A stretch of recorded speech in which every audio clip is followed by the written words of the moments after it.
história no mercado publicitário começou, acho que como a maioria dos estudantes aí de publicidade, tentei área de criação. Comecei em agência também, tentando a área criativa. Mas como a minha primeira formação já era administração de empresa, eu já estava muito mais pro lado do business e acabei caindo, consequentemente, em mídia. Aí mídia, primeiramente em agência, aí depois fui para veículo e há 15 anos em veículo na área comercial. E aí passando por Lance, Fox, Abril e hoje há quase 10 anos no UOL. Eu acho que assim, o UOL foi o primeiro veículo, acho que provavelmente de todo mundo que está nessa sala aqui, que entrou na internet no Brasil, foi o primeiro a começar com aquele CDzinho, né, quando eu era moleque também começou por aí. Eu acho mais interessante depois que eu fui para lá, é uma empresa que muda muito. Começou com internet de escada, virou o principal portal, milhões de concorrentes apareceram, desde redes sociais, a Second Life, tanta coisa que apareceu no nosso mercado. E começou como empresa de provedor, hoje virou banco, ainda muito forte em mídia. Então, nesses 10 anos, o mais legal é que não tem nada a ver com a empresa que eu comecei. E eu acho que é uma das grandes vantagens de quem trabalha no mercado digital, é que a cada 6 meses pode ser completamente uma nova história, né? Então é legal, estou lá há muito tempo, comecei como executivo, vindo da Abril, a convite de um grande amigo que me levou para Abril, depois me levou para o UOL. Em 2015, mais ou menos, a gente contratou uma empresa de fora para fazer o que ia virar o mercado, né? Como a gente ia se enquadrar no mercado de mídia programática e tal. Muita gente, eu acho que tinha a mesma desconfiança, tipo, acabou o mercado, o que vai acontecer com a minha profissão? Afinal, eu sou um vendedor, né? Assumidamente um vendedor. Então, o que vai acontecer com essa profissão? E depois desses 5 anos que se passou, o que é mídia programática nada mais é, na minha concepção, do que a automação de alguns processos na compra de mídia. Não muda muita coisa. Só tem mais inteligência e precisa de novos skills do lado da compra, do lado da venda, novas possibilidades, mas é uma automação, né? A gente usava uma apresentação no passado que a mídia antigamente era tipo um carro manual, agora ele é automático. Não muda o fato de você ter que continuar dirigindo ele, entendeu? Mas alguns processos foram automatizados.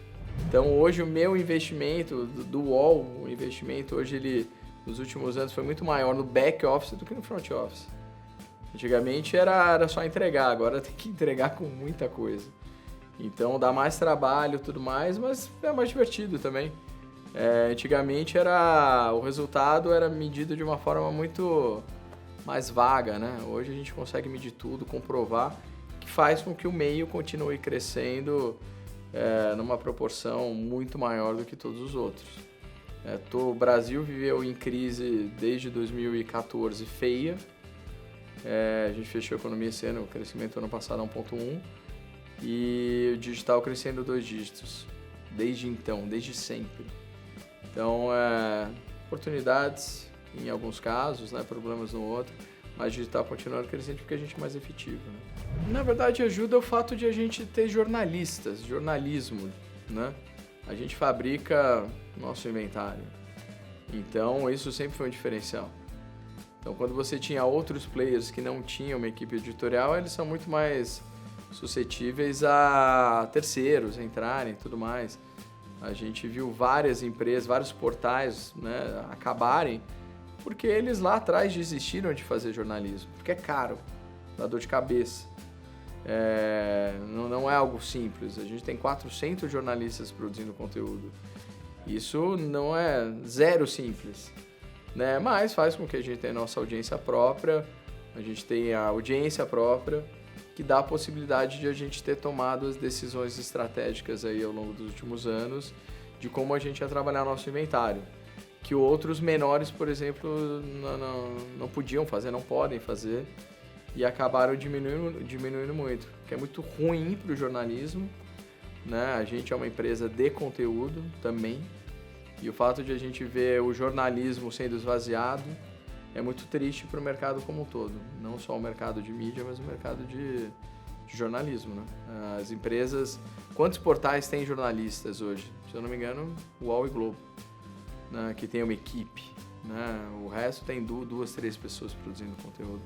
Então acho que isso favoreceu continuar grande. Obviamente o fato de ter sido o primeiro manteve essa liderança.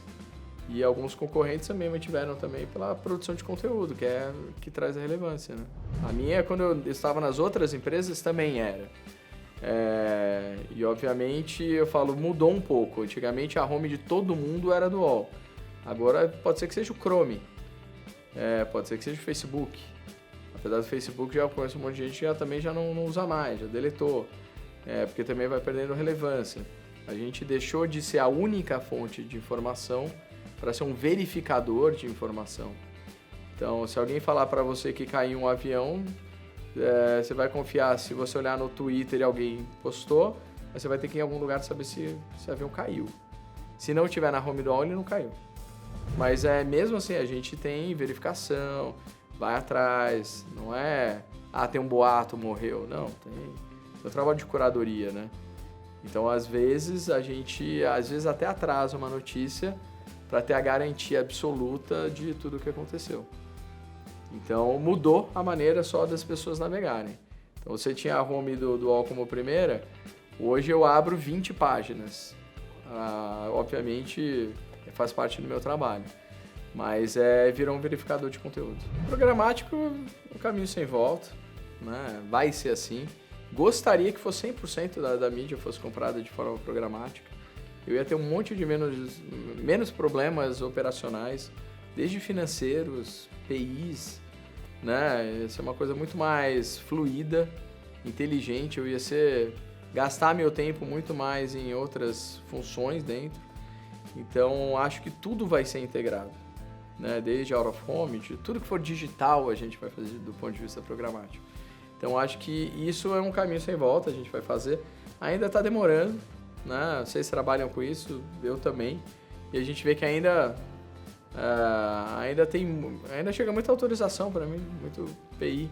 A maior parte do faturamento ainda é nessa forma, por incrível que possa parecer, né? Mas acho que a gente vai analisar cada vez mais dados. A LGPD só a gente vai ver como é que vai ser, como é que a gente vai se comportar com as novas regras. Todo mundo tendo que se preocupar com dados próprios. Quem tem dado terceiro vai começar a ter um problema, como já foi na Europa. Mas a tendência é a gente ter mais e mais monitoramento de todas as pessoas, do que passam por ali, né? E a gente tentando entregar uma publicidade mais acurada, que aí converte melhor. Mas é importante que tenham as pessoas, porque nem tudo vai ser um algoritmo. Exato. A gente, por exemplo, tem uma estratégia diferente de outros players, a gente tem que ser tratado de outra forma.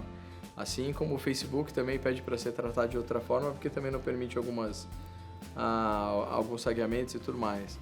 Então, cada vez mais o mídia, o planejador de mídia, ele volta a ter um papel muito importante, porque ele não é um operador de ferramenta.